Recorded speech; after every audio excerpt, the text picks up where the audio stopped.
창세기 16장 7절에서 14절까지 말씀, 구약성경 19쪽쯤 되겠습니다. 창세기 16장 7절에서 14절까지 말씀입니다. 같이 한번 합독하겠습니다. 여호와의 사자가 광야의 샘물 곁 곧 술길 샘 곁에서 그를 만나 이르되 사레의 여종 하가라 내가 어디서 왔으며 어디로 가느냐. 그가 이르되 나는 내 여주인 사레를 피하여 도망하나이다. 여호와의 사자가 그에게 이르되 내 여주인에게로 돌아가서 그 수하에 복종하라. 여호와의 사자가 또 그에게 이르되 내가 내 씨를 크게 번성하여 그 수가 많아 셀 수 없게 하리라. 여호와의 사자가 또 그에게 이르되 내가 임신하였은즉 아들을 낳으리니 그 이름을 이스마엘이라 하라. 이는 여호와께서 내 고통을 들으셨음이니라. 그가 사람 중에 들나귀같이 되리니 그의 손이 모든 사람을 치겠고 모든 사람의 손이 그를 칠지며 그가 모든 형제와 대항해서 살리라 하니라. 하갈이 자기에게 이르신 여호와의 이름을 나를 살피시는 하나님이라 하였으니 이는 내가 어떻게 여기서 나를 살피시는 하나님을 배웠는고 함이라. 이러므로 그 샘을 부엘라헤로이라 불렀으며 그것은 가데스와 베렛 사이에 있더라. 아멘. 주께와 엎드려 경배 드립니다. 함께 찬양하겠습니다. 주께와 엎드려 주께와 엎드려 경배 드립니다. 주 계신 곳엔 기쁨 가득 무엇과도 누구와도 바꿀 수 없네. 예배드림이 기쁨 됩니다. 우리 한 번 더 고백합니다. 주께와 엎드려 주께와 엎드려 경배 드립니다. 주 계신 곳엔 기쁨 가득 무엇과도 누구와도 바꿀 수 없네. 예배드림이 기쁨 됩니다. 아멘. 오늘은 엘로이, 나를 살피시는 하나님, 그 이름을 이 제목을 가지고 하나님의 말씀을 증거하겠습니다. 여러분, 성경에서 이름은 단순히 호칭이 아닙니다.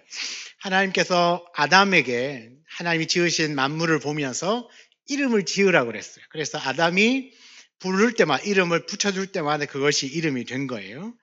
단순하게 어떤 명칭으로 붙여진 것이 아니라 그 존재의 본질을 규명하는 것이 이름입니다. 하나님의 이름 또한 그 이름을 통해서 하나님이 어떤 분이신지 그분의 존재의 본질을 규명해 주고요. 또 하나는 그분의 이름을 통해서 하나님의 성품을 계시해 줍니다. 하나님이 어떤 분이신지를 알 수 있다라는 겁니다. 그래서 하나님은 아무에게나 아무 때나 자기의 이름을 드러내지 않습니다. 여러분도 아시는가 모르겠지만 여러분의 이름의 뜻이 다 있죠. 부모님이 이름을 지어줄 때 그렇게 살라는 이름으로 지었습니다. 그죠? 끝순이, 이제 끝이다. 딸은 끝이다. 이제 경자, 저희 막내 누나, 5번째 누나가 경자인데, 경자가 뜻이 딸로서는 마지막이다. 이런 뜻이라더라고요. 경자 많죠. 말자, 네, 그죠? 숙자, 많죠. 그게 다 이제 이렇게 의미들을, 평범한 이름이지만 의미를 갖고 있어요. 저의 이름에 대한 의미도 분명히 있지만, 그 이름 자체는 그냥 부르기 좋으라고 붙여진 호칭이 아니라 그 사람이 어떤 존재인지를 이제 알려주는 거죠. 이제 여러분 이제 김성도 하면 여러분의 인식 속에는 어떻습니까? 아, 우리 교회 담임 목사님. 맞죠?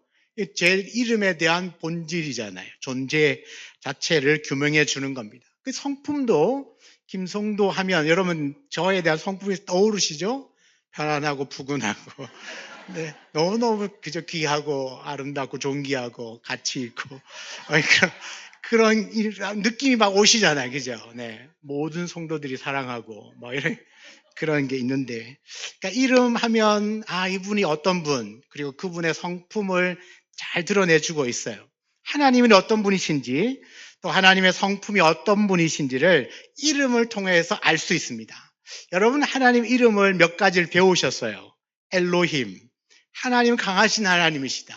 천지 만물을 창조하신 엘로힘의 하나님. 그러니까 이름 자체만으로 하나님이 어떤 분이신지 그분의 성품이 어떤 성품을 갖고 계신지를 알아요.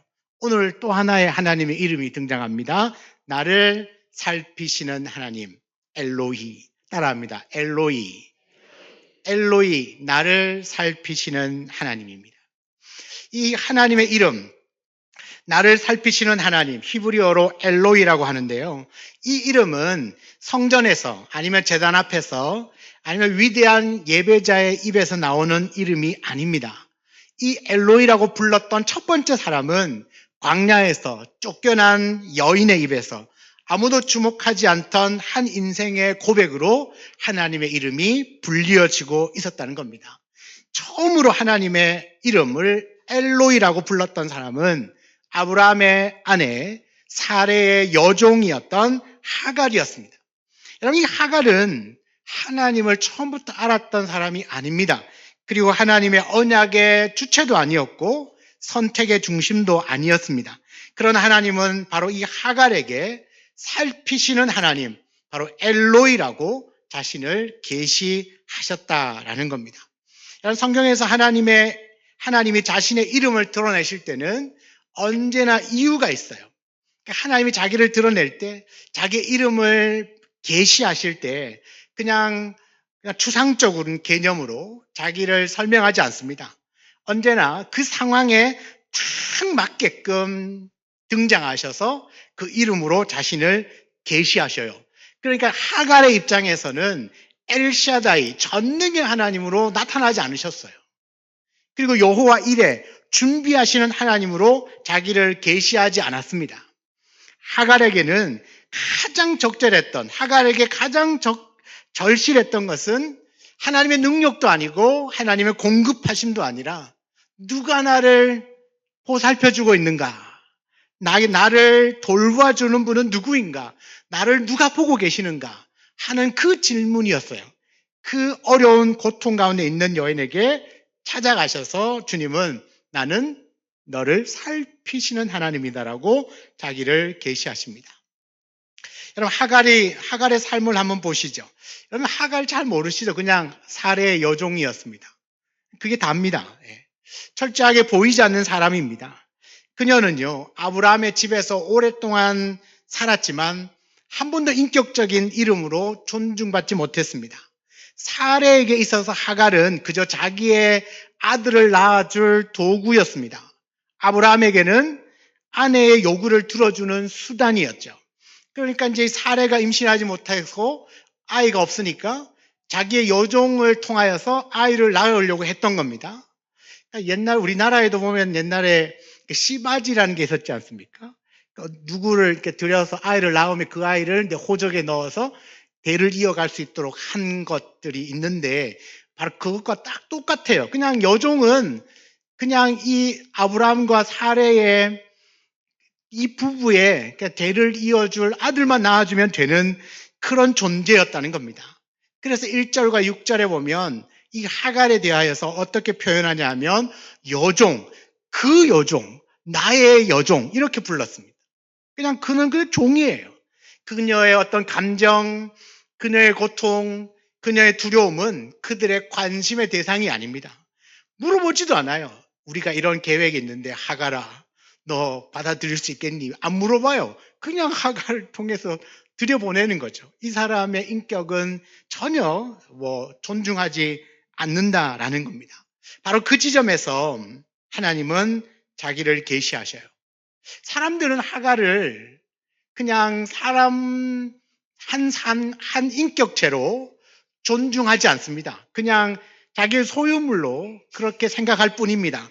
근데 하나님은 하갈에게 자기를 계시하시면서 어떤 의미로 다가가십니까? 너는 나에게 보이지 않는 존재가 아니다.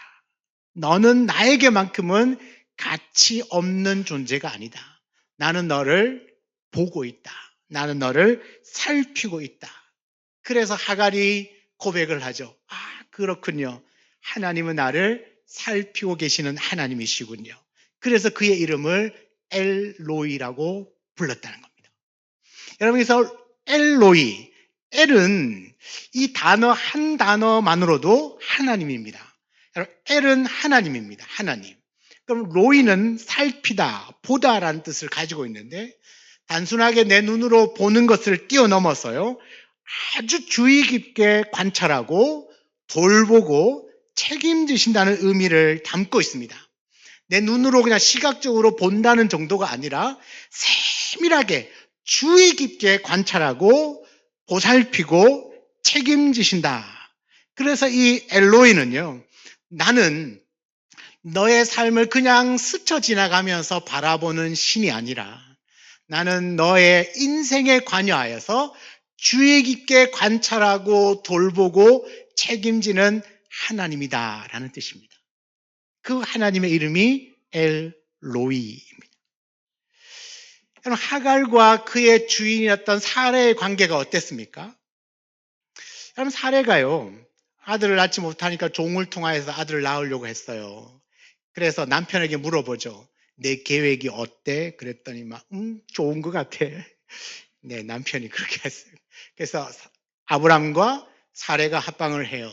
근데 진짜 임신을 했어요.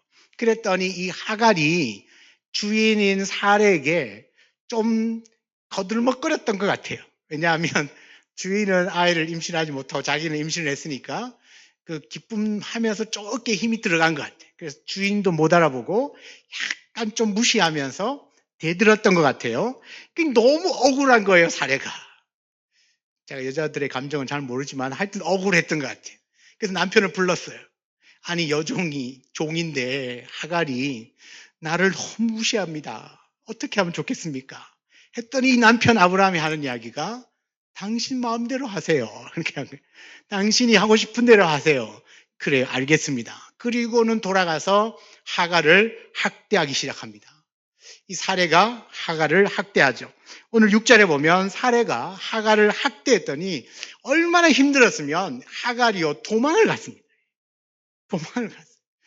아니, 들여보내가지고 아이를 좀 낳아달라 할 때는 언제고 지금은 학대를 하니까 너무 힘들어서 도망가요. 여러분, 이 하갈이 도망간 곳은 광야입니다. 아무도 없습니다. 막막하죠. 죽음의 공포가 있는 것이고요. 지금 임신해 있는데 안전도 생명도 보장되지 않는 곳입니다. 사람의 눈으로 보면 굉장히 비극적이죠. 그냥 도망간 거예요. 그러나 바로 그곳에서 놀라운 일이 일어납니다. 7절 말씀을 보니까 여호와의 사자가 광야의 샘물 곁 곧 술길 샘 곁에서 그를 만나 주십니다. 여러분, 이 하갈이 무작정 도망을 갔는데 그 광야에서 샘물을 만났다는 것도 굉장한 은혜입니다. 근데 그 샘물 곁에서 지쳐서 털썩 주저앉았겠죠. 그리고 한 모금의 물을 떠서 목을 축이면서 신세 한탄을 했겠죠. 어휴, 이거 어떡하나 이제. 그러고 있을 때 하나님이 그를 찾아오신 겁니다. 그럼 여기 말씀을 가만히 보면요, 광야로 내몰린 인생에게 하나님이 찾아오셨어요. 하갈은 하나님을 잘 몰라요. 하갈이 하나님을 찾은 게 아니라 하나님이 하갈을 찾아오셨습니다. 하나님은 광야 한가운데 길 잃은 한 여인을 정확하게 찾아오셨습니다. 그리고는 묻습니다. 8절에 여종 하갈아, 내가 어디서 왔으며 어디로 가느냐. 하나님 정말 몰라서 물었을까요? 다 알고 계시겠죠. 그런데 하갈에게 건넨 첫 마디가 뭡니까? 사레의 여종 하갈아. 여러분, 하나님은 그녀를 단순히 도망자나 문제아로 보지 않고 하갈이라고 하는 이름을 정확하게 부르셨습니다. 사람들은 자기를 하갈로 안 불러줄 겁니다. 어이 그럴 겁니다. 어이 이리 와봐. 거시기 이렇게 불렀겠죠. 종인데 종의 이름이 어디 있습니까? 그죠? 그냥 종인데. 근데 하나님은 어떻게 불러요? 사레의 여종 하가라. 그의 이름을 불러요. 하나님이 내 이름을 아신다는 것. 그건 무슨 의미냐면 지금 하가리가 안고 있는 그 마음의 고통과 무거운 짐과 또 답답함들을 하나님은 다 알고 계신다는 겁니다. 그러니 하가라. 이 말의 의미는 내 다 안다. 네가 얼마나 고통스러울지, 얼마나 힘들지, 얼마나 괴로울지를 내가 다 안다. 이제부터 너는 나와 인격적인 관계를 맺고 싶다. 그런 강력한 의지를 담고 있는 겁니다. 여러분, 누군가가 나의 이름을 불러주었을 때 나는 꽃이 되었다고 그러잖아요. 김춘수 씨의 꽃. 여러분, 누군가의 이름을 불러주면 그렇게 기쁠 수가 없다는 겁니다. 중년의 여성들이요, 자기 이름 불러주면 그렇게 설레인다 그러시더라고요. 맞습니까? 집에 가도 남편도 내 이름 안 불러주죠. 자녀들도 안 불러주죠. 그런데 여러분은 좋은 게 있어요. 교회 오면 이름 불러주잖아요. 그건 되게 좋은데, 그죠? 그래서 이름을 불러주면 그렇게 설레인다고 그러더라고요. 왜요? 이름을 부른다는 자체가 나는 당신을 알고 있습니다. 나와 당신과의 관계를 더 깊이 하고 싶습니다. 그런 의미를 가지고 있잖아요. 하갈이 대답하죠. 하나님이 너 어디서 와서 어디로 가느냐 물었더니 하갈의 대답은 나는 내 여주인 사례를 피하여 도망하나이다. 어디로 가냐 그랬더니 그냥 도망간다 그랬어요. 어디를 갑니까? 어디를 갈지 모르는 겁니다. 어디를 갈지 몰라요. 그저 도망가요. 피하고 싶을 뿐이라는 겁니다. 그런데 하나님이 여기까지 물으시고 난 다음에 이 하갈이나 우리가 기대하는 것과는 전혀 다른 이야기를 해요. 9절에 보면 내 여주인에게로 돌아가서 그 수하에 복종하라는 겁니다. 아니 지금 나를 괴롭혀서 도망을 가는데 하나님이 나타나셔서 하갈아 너 돌아가. 좀 매정하다 그죠? 하나님이 되게 매정합니다. 차갑습니다.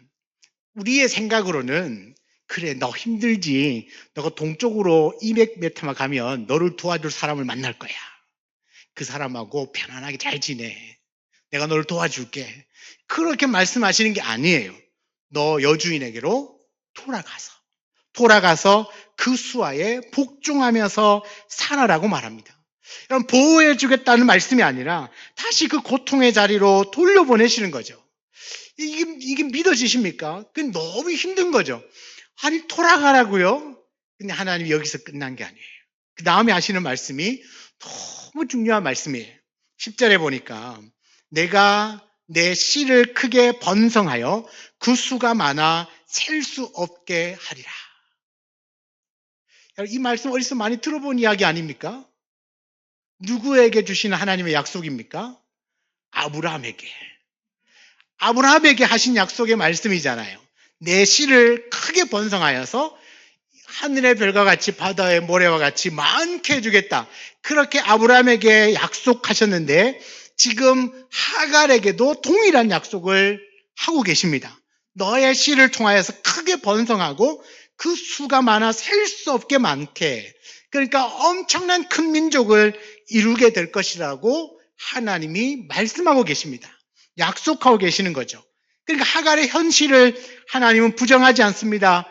그 현실 위에 하나님의 언약을 얹어주셨다는 겁니다. 여기서 우리는 하나님의 성품을 알 수 있습니다. 하나님은 우리가 고통 가운데 있다고 그 고통을 즉시 제거해 주시는 것이 아니라 그 고통을 견뎌내고 이겨내고 승리할 수 있는 약속의 말씀을 주시는 분이십니다. 우리에게도 마찬가지인 거죠. 우리에게 있는 고통을 한 방에 훅 걷어 가시는 게 아니라 그 고통을 감내하고 인내하고 견뎌내면서 그 약속이 이루어지는 것을 보게 하시는 겁니다. 만약에 하갈이 하나님의 말씀을 듣지 않고 돌아가지 않고 그냥 광야길로 갔다면 그의 생명은 보장받을 수 없습니다. 그리고 하나님이 약속하신 것도 이루어진다라고 보장할 수가 없죠. 그러나 돌아가면 다시 여주인이었던 사라에게로 돌아가면 이 약속의 말씀은 이루어지는 겁니다. 쉽게 이야기하면 그거죠. 하나님이 너를 향하여 무관심한 게 아니다. 너를 고통 가운데 다시 돌려보내는 게 아니다.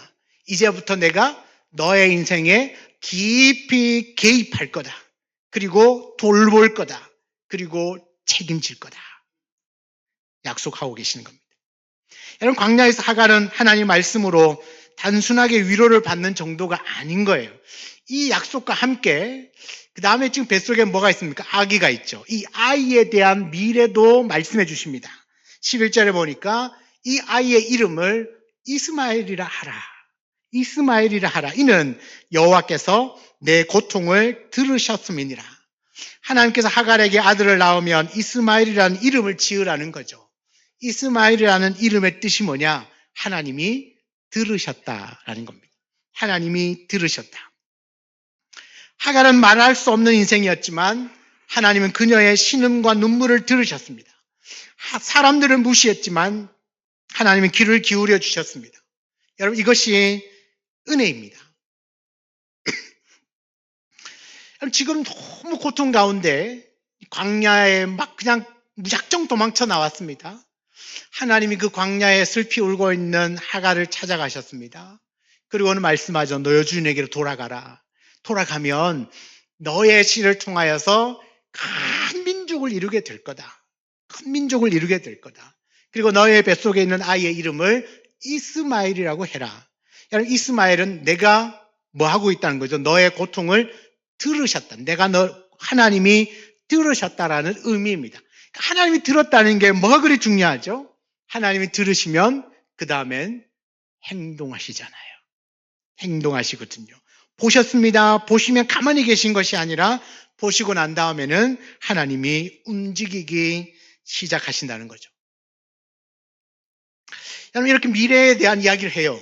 지금 돌아가면 또 사례가 괴롭힐지도 모릅니다. 그러나 이제는 괜찮습니다. 왜요? 하나님의 약속의 말씀이 있기 때문입니다. 그리고 내 뱃속에 있는 이 아이가 장차 어떤 인물이 될 것인지도 하나님이 말씀해 주셨습니다.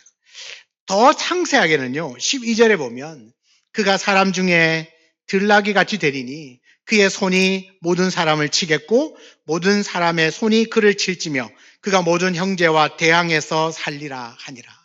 어떻게 생각해 보면 저게 저주 같기도 하고 뭐가 이게 축복이야 라고 말할 수 있지만 너의 형제, 모든 형제와 대항해서 살리라. 여러분, 대항할 수 있는 건 힘이 비슷해야 됩니다. 그죠? 그만큼 너의 후손도 아주 많은 거대한 큰 민족을 이루게 해 주시겠다는 약속입니다. 그러니까 이 약속은 저주가 아니라 살게 될 건, 생존에 대한 약속을 한 거죠. 여러분, 하갈의 아들은 하나님의 역사의 어떤 주변부로 밀려날 겁니다. 밀려날 것을 다 아시지만 그럼에도 불구하고 나는 너와 너의 후손을 살피는 하나님이다라고 말씀하고 있는 거죠. 너의 후손들은 내 손 안에 계심을, 내 손 안에 있음을 분명하게 말씀을 합니다. 여기까지 하나님과의 대화를 나누었던 하갈이 드디어 하나님을 향하여서 이름을 부르며 하나님을 높이게 되는데 그때 불렀던 이름이 뭐냐? 엘로이입니다. 여호와는 나를 살피시는 하나님이시라. 여러분, 성경 전체에서 하나님의 이름을 붙인 최초의 인물은요, 믿음의 조상도 아니고 선지자도 아닌 미천한 사례의 여종 하갈이었습니다. 하나님의 이름을 처음으로 지어서 불렀던 사람 하갈이었습니다. 하나님은 언제나 가장 낮은 자리에서 자신을 분명하게 계시해 주셨습니다. 나를 살피시는 하나님, 바로 그 고백은 하나님이 어떤 분인지를 정확하게 짚어내는 신앙 고백입니다. 여러분, 엘로이, 뭐죠? 나를 살피시는 하나님, 자세하게 보시고 관찰하시고 삶에 개입하셔서 보살피시고 또 책임지시는 하나님, 그 하나님이 엘로이입니다. 여러분, 로이는 그냥 단순하게 본다는 것이 아니라고 그랬죠. 관찰하고 주목하고 책임지고 돌보신다는 뜻입니다. 하나님은 그런 하나님이시죠. 그러니까 엘로히는 저 멀리서 내려다보는 신이 아니에요. 그냥 보고만 계시는 분이 아니라 우리의 삶에 깊이 관여하셔서 돌보시고 책임지시는 하나님입니다. 하나님은 하갈의 눈물을 알고 계셨습니다. 그녀의 억울함을 외면하지 않으셨습니다. 광야에서 방황하고 있는 그녀의 그 걸음을 주의 깊게 보고 계셨고 끝내 그를 찾아오셨고 그에게 약속의 말씀을 주셨습니다. 하나님 보신다는 건 바로 이런 겁니다. 그냥 보고만 계시는 것이 아니라 보고 하나님 그 다음에 하나님이 행동하시는 거죠. 가장 쉬운 예로 보시면 출애굽기에 보면요. 이스라엘 백성들이 애굽에서 430년 동안 큰 고된 노동을 통하여서 그의 고통이 너무너무 극심해서 하나님 앞에 호소했다고 그랬습니다. 그들의 고통을 부르짖었다고 그랬어요. 하나님이 그 소리를 들었죠. 자, 들었습니다. 고통을 보셨습니다. 가만히 계셨습니까? 그리고는 하나님이 움직이셨죠. 출애굽을 시작하신 겁니다. 곧바로 구원의 역사를 시작한 것이죠. 그러니까 나를 살피시는 엘로히의 하나님은 구속의 하나님입니다. 나를 구원하여 주시는 하나님, 나를 살펴주시는 이유는 구원하시기 위해서입니다. 나를 돌보시는 이유는 나를 살리기 위해서입니다. 하나님의 돌보심은 구속의 시작이고 구원의 시작점이죠. 사람들은 오해하기도 합니다. 하나님이 나를 다 보고 계신다고? 이게 좀 마음이 걸리는데, 찝찝한데, 감시하는 것처럼 보이고 부담처럼 받아들이기도 합니다. 그러나 엘로히는 우리를 정죄하거나 우리를 죄로 심판하기 위하여서 보시는 게 아니에요. 엘로히는 그야말로 은혜의 눈으로 우리를 보시는 겁니다. 나는 지난 여름에 네가 하는 일을 알고 있다. 네가 지난밤에 이런저런 잘못하는 것 사람들은 아무도 못 봤지만 난 다 봤대. 조심해라. 내가 까불면 징계할 거다. 그렇게 하기 위하여서 우리를 보시는 게 아니라 하나님의 보심은 우리를 살펴주시기 위해서 우리를 도와주시고 우리를 보살피시고 우리를 책임지기 위하여서 보시는 거예요. 하나님이 보시는 거예요. 그러니까 우리 엘로히의 하나님은 항상 그 은혜의 시선으로 우리를 보시면서 죄가 있을 때는 그 죄를 깨닫게 하시고 회개함으로 용서해 주시고 우리의 잘한 모습들이 있으면 칭찬해 주시고 격려하시면서 끝까지 믿음으로 살아내게 하시는 그분이 엘로히의 하나님이십니다.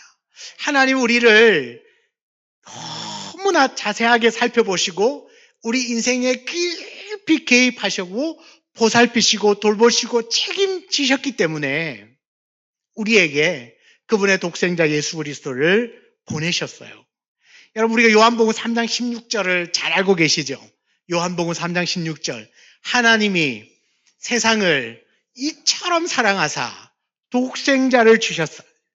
하나님이 세상을 이처럼 사랑하사 하나님이 세상을 이처럼 어떻게 사랑할 수 있어요? 하나님 이 세상을 보셨기 때문에 그래요.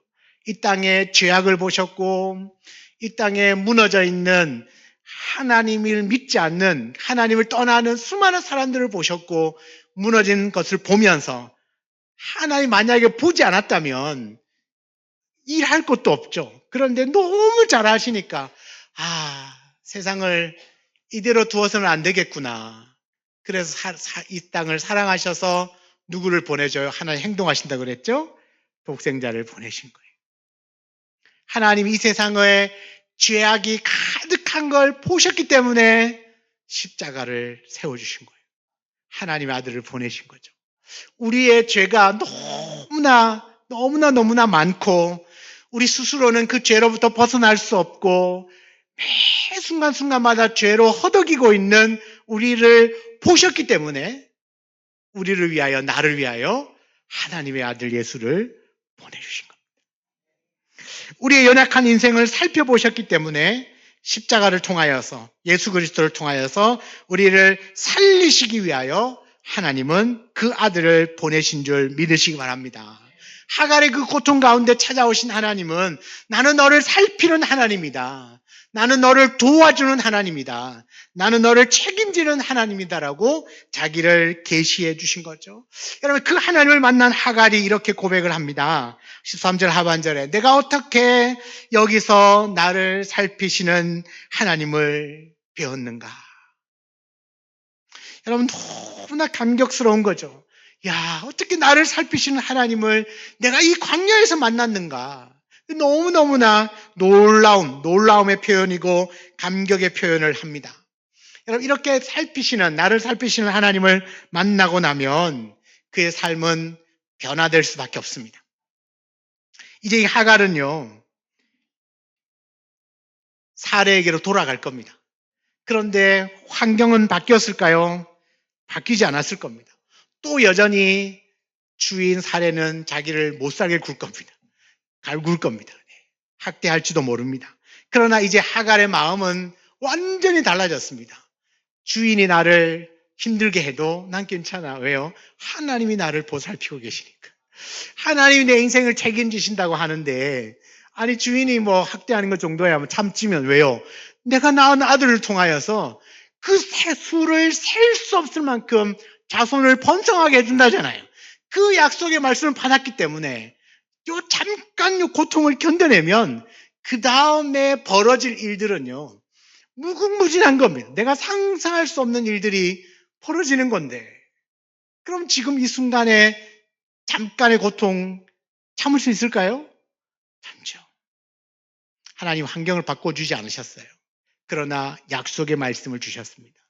여러분, 오늘날 우리가 살아가는 저와 여러분의 삶에도 끊임없이 하나님은 우리의 어떤 삶이나 환경이나 여건을 바꾸시지 않습니다. 우리가 그 환경이나 문제나 어려움들을 이겨낼 수 있도록 약속의 말씀을 주십니다. 우리는 그것을 참 어렵다고 생각하고 힘들고 눈물의 골짜기를 지날지라도 하나님이 말씀하시죠. 내가 너와 함께하고 나는 너를 살피시는 하나님이다. 나는 너를 보살피고 나는 너를 책임지는 하나님이다. 여러분, 우리는 흔히 기적을 기대할 때 환경이 바뀌기를 기도합니다. 그런데 여러분, 하갈의 상황이 바뀌었습니까? 아니에요. 여전히 임신한 몸이고 그녀를 학대하는 여주인 사례는 여전히 그 집에 살고 있습니다. 여러분, 광야에서 집으로 돌아가는 길은 멀고 험할 겁니다. 그러나 하갈은 완전히 달라졌습니다. 이제는 사례의 눈치를 보며 도망다니는 도망자가 아니라 이제는 나를 살피시는 하나님의 그 눈 아래에, 하나님 안에 내가 살고 있다라고 하는 언약의 자녀가 된 것을 확신할 수 있게 되었다는 겁니다. 여러분, 신앙은 나를 힘들게 하는 환경이 사라지는 게 아니라 그 환경보다 더 크신 하나님이 지금 나를 살피고 계심을 믿는 것입니다. 그것을 믿고 사는 것이 우리의 신앙생활입니다. 하갈은요, 이제 자신이 하나님을 만난 그 샘 곁에서 그 샘물의 이름을 이렇게 부릅니다. 부엘라헤 로이. 부엘라헤 로이. 로이가 이제 머릿속에 들어오시죠? 로이가 뭐라고요? 살피신다. 부엘라헤가 뭡니까? 나를 살피시는 살아계시는 이의 우물이란 뜻입니다. 부엘라헤 로이. 살피시는 살아계신 이의 우물. 그게 부엘라헤 로이입니다. 우리의 인생에 언제나 이 부엘라헤 로이라고 하는 이 우물, 이 샘이 있으면, 그 샘 곁에 있으면 우리는 사는 겁니다. 왜요? 하나님이 살피고 계시니까요. 하나님이 내 삶을 정확하게 꿰뚫어보고 계시고 나의 삶의 모든 필요를 아시고 채우실 뿐만 아니라 어떤 형편에 있든지 하나님이 도와주시고 보살펴 주시고 책임져 주시는 그 하나님, 그 엘로이의 하나님이 언제나 내 곁에 있습니다. 그렇게 고백하면서 불렀던 이름이 부엘라히로히입니다.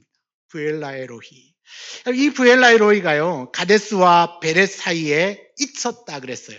근데 여기 우리말에는 그냥 가데스와 베렛 사이에 있더라라고 말하지만 실제로 원어상으로 보면 진행이에요. 그 사이에 계속 있다라는 뜻입니다. 그 우물이 계속 거기에 있어요. 하나님은 떠나지 않고 계속 그 자리에 계시는 거예요. 항상 여러분의 인생 그 한가운데 계시는 거예요. 거기에서 살펴주시는 겁니다. 거기에서 돌봐주시고 거기에서 책임져 주시는 겁니다. 하나님이 그저 우리를 보고만 있는 것이 아닙니다. 너 힘들지? 너 고민 있지? 너 어렵지? 그 말만 하시는 게 아니라 그렇게 세밀하게 보시고는 그래 걱정하지 마라. 내가 이제 너를 보살펴 줄게. 내가 너를 책임져 줄게. 그렇게 말씀하시고 실제로 그렇게 역사해 주신 분이신 줄 믿으시기 바랍니다. 여러분이 혹시나 지금 여러분이 살아가고 있는 삶이 광야처럼 느껴지십니까? 여러분, 이 광야는 아무것도 없습니다. 위험합니다. 어렵습니다. 그런데 광야는요, 우리에게 고난만 주는 것이 아니에요. 광야의 가장 큰 은혜는 뭐냐? 광야는 기댈 곳이 없기 때문에 하나님만 볼 수 있는 곳이 광야입니다. 아무것도 의지할 것이 없어요. 광야에서는. 어디에 기댈니까? 기댈 곳이 없어요. 그래서 광야에서는 오직 하나님만 바라볼 수 없어요. 하나님만 바라볼 수 없는 곳이 광야입니다. 여러분, 우리가 인생은 광야에 비유를 하죠. 광야길을 걸어가는 나그네다. 그래서 광야는 고난이고 힘들어서 주님 이 광야를 좀 피해가면 안 됩니까? 나의 인생에 광야는 좀 없으면 안 됩니까? 라고 말할지 모르지만 여러분, 이 광야에 있을 때 하나님이 찾아오십니다. 그리고 말씀합니다. 나는 엘로이야. 엘로이야. 내가 너를 살피고 내가 너를 책임진다. 여러분, 엘로이 하나님이 여러분보다 먼저 그 광야 한가운데 들어와 계시면서 우리를 기다리시죠. 그래서 세상에서 나에게 실패자라고 부르고 무능력자라고 부를지 모르지만 하나님은 지금 이 순간에도 나의 이름을 부르며 내 삶의 깊은 곳까지 들어오셔서 살피시는 하나님이신 줄 믿으시기 바랍니다. 나를 살피시는 하나님, 그 엘로이의 하나님을 신뢰하시기 바랍니다. 늘 이 로이를 기억하세요. 엘로이. 나 혼자 있을 때도 힘들고 괴로울 때도 엘로이의 하나님, 로이의 하나님이 나를 살피고 계시구나. 나를 보고 계시고 나를 위하여서 아들을 보내셨구나. 나를 위하여 구원을 시작하셨구나. 나를 살리시기 위하여서 드디어 하나님이 일하시는구나. 그렇게 확신할 수 있는 것은 내가 믿는 하나님이 로이의 하나님이시니까요. 로이의 하나님이십니다. 사랑하는 여러분, 오늘 이 말씀을 다 기억하지는 못할지라도 하나님의 이름 하나는 꼭 기억할 수 있길 바랍니다. 뭐죠? 엘로이. 나를 살피시고 나를 돌보시고 나를 책임지시는 하나님. 그 하나님의 이름을 부르시기 바랍니다. 그러면 그 엘로이 하나님이 여러분의 삶에 관여하셔서 깊이 찾아오셔서 우리를 살피시고 책임져 주실 줄 믿습니다. 나의 등 뒤에서 나를 살피시는 그 엘로이의 하나님이 저와 여러분의 하나님인 것을 믿고 그 하나님과 함께 살아가는 믿음의 모든 성도님 다 되시기를 주의 이름으로 축원합니다. 아멘. 같이 한번 주신 말씀 붙들고 기도하겠습니다. 하나님,